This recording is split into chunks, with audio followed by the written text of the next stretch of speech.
Check out this scenario. You have a weekly scheduling meeting every week, but no one comes prepared, there's no agenda, the meeting runs long, and when it's over, no finalized schedule for the next 1 to 3 weeks. Does this sound familiar? I'm Leslie Skelly. Thanks for joining me for a quick scheduling tip on how to run an effective weekly scheduling meeting.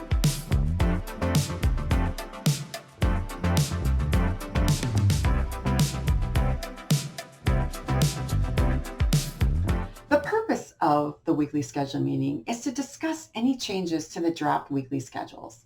The outcome is a finalized schedule.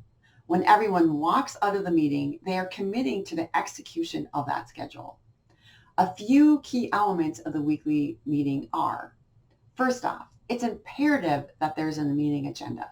This will assist to keep that meeting on track. A meeting facilitator needs to be assigned and a backup needs to be trained. Attendees are present and come prepared.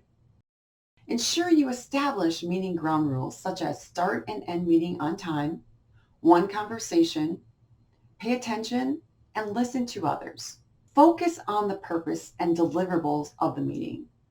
Lastly, review and discuss KPIs. After the meeting, don't forget to post or communicate the weekly schedules. Check out IDCON.com for a free PDF download of meeting agendas for work management. It is tailor-made for busy managers and packed with ready-to-use templates that will assist with implementing effective and efficient maintenance meetings.